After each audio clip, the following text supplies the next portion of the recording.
தீயவா நீ என் தூயவா. அத்தியாயம் 28. இந்த பொடியனுக்கு இதே வேலையா போச்சு. ஐயா வீட்டில் இல்லாத நேரமா வந்து அவர் படத்தை ஏதாவது பண்ணி வச்சுட்டு போயிடுறான். ஐயா கண்ணில் பற்றக்கூடாதுன்னு பார்த்து பார்த்து வேலை செய்ய வேண்டியதா இருக்கு என்று வீட்டில் வேலை செய்யும் வேலைக்காரன் பக்கெட் நீரோடு வர வாசலில் நின்ற தீயவனை பார்த்து அரண்டு போய்விட்டான். ஐயா, இதோ இப்பவே சரி பண்ணிடுறேன்.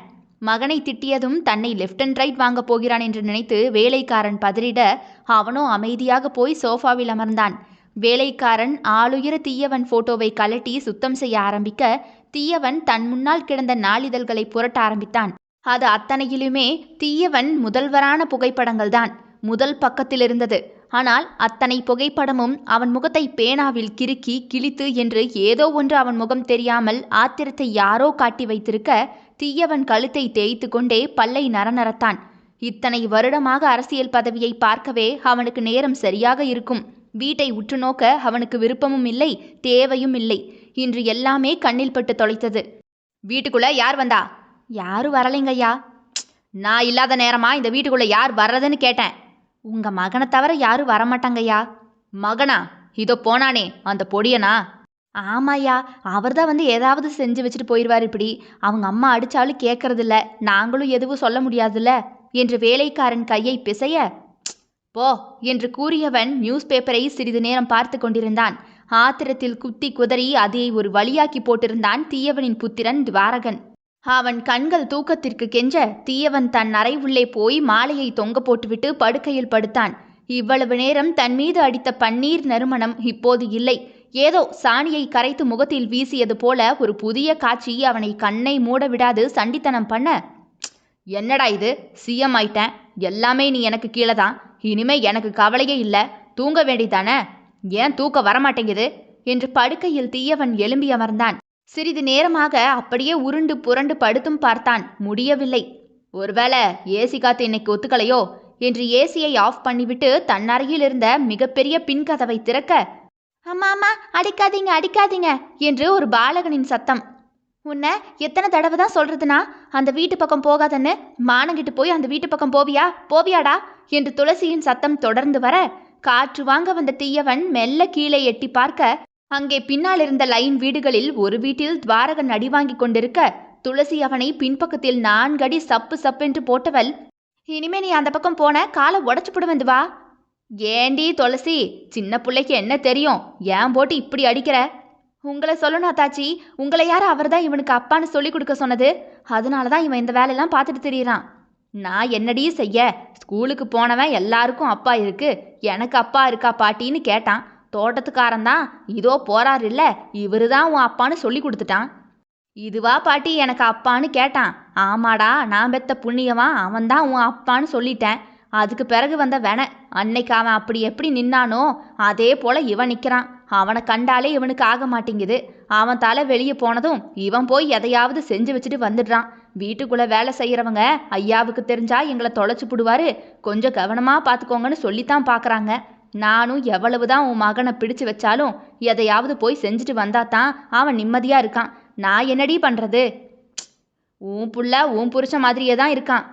அத்தாச்சி, உங்ககிட்ட நான் பல தடவை சொல்லிட்டேன், அந்த ஆளை புருஷன் என் பிள்ளைக்கு தகப்பன்லாம் சொல்லாதன்னு. நீ வெட்டிக்கிட்டாலும் ஊருலகம் அப்படித்தான் சொல்லுது.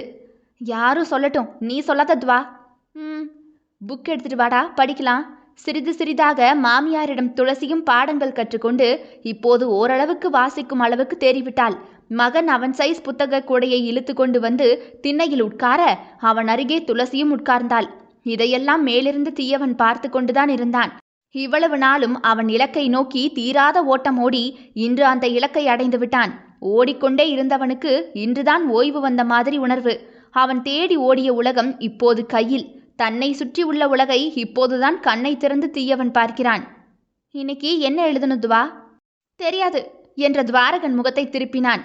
என் பிள்ளைக்கு கோபம் வந்துருச்சா என்று துவாரகனை பிடித்து தன் பக்கத்தில் துளசி இழுக்க அவள் கையை தட்டி விட்டுவிட்டு கையை கட்டியபடி முகத்தை திருப்பி உட்கார்ந்து கொண்டான். கோபமாக இருக்கிறாராம். அம்மா, உன் நல்லதுக்கு தானடா சொல்கிறேன், என் சமத்து பிள்ளையில படிக்கலாமா? அடிக்க மாட்டேன்னு சொல்லு. சரிடா, அடிக்க மாட்டேன். நீயும் அங்கே போய் இப்படி ஏதாவது செய்யக்கூடாது. செய்வேன். அப்போ நானும் அடிப்பேன். குட்டி உதட்டை பிதுக்கினான். கொஞ்சி கொஞ்சி மகனை சரியாக்கிய துளசியோ, இப்போ படிப்போமா? ஹா இம் மா சொல்லிட்டே எழுது. ஹா இம் மா அழகாகவே எழுதினான். சமத்து. இப்போ அப்பான்னு சொல்லிட்டே எழுது. மகன் வாயை இறுக்கமாக மூடிக்கொள்ள, என்னடா அப்பா சொல்லுடா. மகனோ அமைதியாகவே தாயை குறுகுருவென்று பார்த்து கொண்டே இருந்தான். டேய் உன்கிட்ட தான் சொல்கிறேன், அப்பான்னு எழுதி காட்டு. மாட்டேன், அம்மானு மட்டும்தான் எழுதுவேன், அப்பா எல்லாம் எழுத மாட்டேன், அம்மா மட்டும் போதும், அப்பாலாம் வேண்டாம். தேவகியோ வாயை மூடி சிரிக்க துளசி தன் மாமியாரை பார்த்து முறைத்தாள். டேய் எழுதுடா, அப்பதான் மார்க் போடுவாங்க.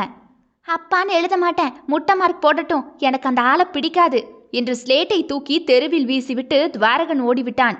என்ன தாச்சி இவன் இப்படி இருக்கான்? அன்னைக்கு அவன் அப்பா மனசு வெசனப்பட்டு கிடந்த மாதிரி இன்னைக்கு இவன் மனசு ஏதோ பாரப்பட்டு கிடக்கு துளசி. ஸ்கூல்ல அப்பா பேர் என்னன்னு கேட்டிருக்காங்க. இவன் வாயே திறக்காம அமைதியா இருந்திருக்கான். மறுபடியும் மறுபடியும் கேட்கவும் கோவம் வந்து, அதான் எனக்கு தெரியாதுன்னு சொல்றேன்ல, ஏன் என்ன தொல்லை பண்றீங்கன்னு டீச்சர்கிட்டயே கத்தியிருக்கான். பாரேன், 6 வயசு புள்ள, இப்பவே உன் மகனுக்கு இவ்வளவு கோபம் வருது. சரி அத்தாச்சி, அவனை அவன் போக்கிலே விடுவோம், வேற என்ன செய்யறது? நீ போய் தூங்கு துளசி, காலையில பஞ்சாலைக்கு போகணும்ல. ஆமா தாச்சி, நாளைக்கு சம்பளம் போடுற நாள் வேற, 7 மணி வரைக்கும் நிற்க விட்டுடுவாங்க. நானும் என்னைக்காவது ஒரு நாள் இவனை கூட்டிக்கிட்டு வெளியே கடத்தெருவெல்லாம் போயிட்டு வரலான்னு நினைக்கத்தான் செய்கிறேன். எங்கே முடியுது? காலையில் போனால் 8 மணி வரைக்கும் வேலை இருக்குது. இவ்வளவு வேலை பார்த்தாதானே உங்கள் மருந்து மாத்திரை வீட்டு செலவு இவனுக்கு தேவையானது எல்லாத்தையும் செய்ய முடியுது. எதுக்கு இப்படி கிடந்து இழுத்துக்கிற துளசி? அவனுக்கு இம்புட்டு பெரிய ஸ்கூலில் படிக்க வைக்கணுமா என்ன? வைக்கணும் தாச்சி, என்னானாலும் பரவாயில்ல. என் மகன் எதுக்காகவும் ஏங்கி மட்டும் நின்றுடக்கூடாது. நம்ம அம்மாவால் நம்மளை நல்லா பார்த்துக்க முடியலைன்னு என் புள்ள வருத்தப்பட்டுறக்கூடாது. அதுக்காக நீ தினமும் இவ்வளவு வேலை செய்யணுமா துளசி? பரவாயில்ல தாச்சி, என் பிள்ளைக்கு அப்பா அம்மா எல்லாம் நான் தான். அவன் எதுவும் இல்லைன்னு நின்றக்கூடாது. நான் இருக்கிற வரைக்கும் என் மகனை ராஜா போல நான் பார்த்துப்பேன். தேவகியோ பெருமூச்சு விட்டார். கல்லை அடித்து விளையாடி கொண்டிருந்த மகனை தூக்கி கொஞ்சி முத்தமிட்ட துளசியோ, தூங்க போவோமா என்றதுமே தாயின் பட்டு கன்னத்தில் முத்தம் வைத்த துவாரகன் தாயின் தோளில் சாய்ந்து கொள்ள, அந்த குட்டி வெளிச்சத்தில் பூவரச மரத்திலிருந்து வந்த தென்றல் காற்றில் மகனை தோளில் தொங்க போட்டு கொண்டு மெலிதாக ஒரு தாலாட்டு பாடல் பாடிக்கொண்டே துளசி நடக்க ஆரம்பிக்க, சிறிது நேரத்திலேயே கொட்டாவி விட்ட மகனோ அப்படியே தூங்கி அவள் மேலேயே சாய, அங்கு அதே சமயம் மேலே பால்கனியில் நின்று கொண்டிருந்த தீயவன் கண்களும் தூக்கத்திற்கு சொக்க, மகனாவது மனைவியாவது தூக்கந்தாண்டா பெரிது என்று நேரே உள்ளே போய் படுக்கையில் விழுந்து விட, அவளுடைய தாலாட்டு பாட்டு சத்தம் உள்ளே வர அவன் கண்கள் சொக்கி தூங்கி போனான். காலை அழகாகவே விடிந்தது. முதல்வர் வாழ்க, முதல்வர் வாழ்க என்ற சத்தத்தில்தான் அவனின் ரம்யமான காலை அழகாகியது. கர்வமாக மீசையை முறுக்கி கொண்ட தீயவன் எழும்பி கிளம்பி வெள்ளை வேட்டி சட்டையில் இறங்கி வந்தான். அவனுக்காக பல அரசியல் கட்சி தலைவர்கள் காத்திருக்க கேலியாக சிரித்தான். இதைத்தாண்டா எதிர்பார்த்தேன். இந்த தீயவன் காலடியில நாக்க தொங்க போட்டுட்டு கிடக்கணும். என்னை எதிர்த்து பேசவோ இல்லை எதிர்த்து நிற்கவோ அத்தனை பேரும் பயப்படணும். அதுக்காகத்தானே இந்த பதவி. எவனும் எனக்கு எதிரில் நிற்கக்கூடாது. என் பேரை சொல்லவே பயப்படணும். இனிமே நான் வச்சதுதான் சட்டம். நான் சொன்னதைத்தான் அத்தனை பேரும் கேட்கணும்.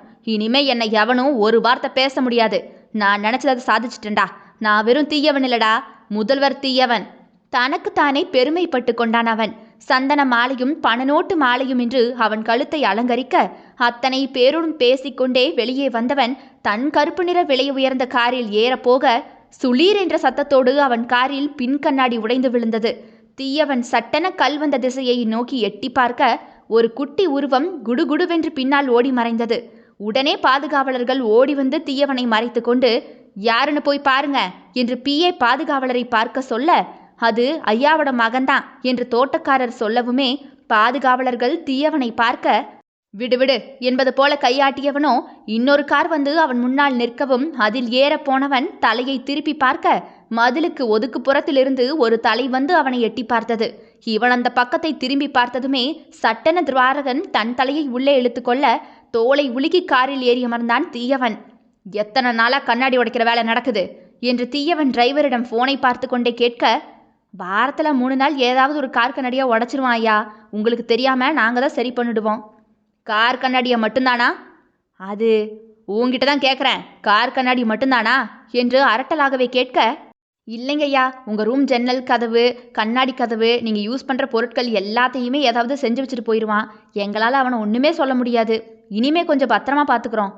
தமிழ்நாடே அவன் சொன்னால் கேட்கும். ஆனால் ஒற்றை பொடியனோ, நீ என்ன சொல்றது, நான் என்னடா கேட்கறது என்பது போல சேட்டை செய்து வைத்துவிட்டு ஓடிவிட, குட்டி சைத்தான், அவன் அம்மாவுக்கு இருக்கிற கொழுப்பு. இனிமே என் பக்கத்தில் வரட்டும், காதை கட்டி இலக்கிடுறேன். திங்கிறது ஏன் பணத்தில் என்று வாய்விட்டு சொன்னவன் சட்டென பிஏவை திரும்பி பார்த்து, மாதம் மாதம் அவளுக்கு எவ்வளவு கொடுக்குற? சார், 50,000 கொடுக்க சொன்னீங்க. ஆனால் மேடம் தூக்கி முகத்திலேயே விட்டெறிஞ்சிட்டாங்க. இதை ஏன் என்கிட்ட சொல்லலை? சொன்னனே சார், மேடம் காசை வாங்கலைன்னு. அப்படியா? எப்போ? அவன் ஏன் இவர்களை பற்றி கவனிக்கப் போகிறான்? சொன்னேன் சார், நீங்க தான் என்று அவன் இழுத்திட, என்ன சொன்ன? அப்போ பட்னியாக கடந்து சாக சொல்லு, எனக்கு காசு மிச்சம்னு சொன்னீங்க. ஓ, கரெக்டாக தானே சொல்லியிருக்கேன். கொழுப்பு பிடிச்ச ஆடுனா காய வேண்டியது தானே. ஆமாம், சாப்பாட்டுக்கு என்ன பண்ணுறா? நம்ம மினிஸ்டர் பஞ்சாயத்தில் தான் வேலை பார்க்குறாங்க. 2 ஷிஃப்ட் 30,000 சம்பளம் சார். உங்கள் மகன் பெரிய ஸ்கூலில். அதற்குள்ளாகவே தீயவன் ஃபோன் அடிக்க அதை பேசிக்கொண்டே இறங்கி போய்விட்டான். நானும் பொண்டாட்டி பிள்ளைய பற்றி ஆர்வமாக கேட்குறாருன்னு பார்த்தா நேரம் போகாமல் கதை கேட்டிருப்பார் போல என்று பிஏ தான் புலம்ப வேண்டியதாகி போனது. தீயவனின் கவனம் அங்கே போயாச்சு. யானையை அடி சறுக்க வைக்க அம்பு தேவையில்லை, குட்டி எறும்பு போதும். காதுக்குள் போய் குடைந்தெடுத்தால் எப்பேற்பட்ட வேழமும் சறுக்கத்தான் செய்யும். தொடரும். இதனுடைய அடுத்த அத்தியாயம் நாளை இரவு 7 மணிக்கு வந்துடும். கேட்க தவறாதீர்கள் மக்களே. தீயவா நீ என் தூயவா. விடை பெறுகிறேன். நான் உங்கள் ஆர்ஜே தியா.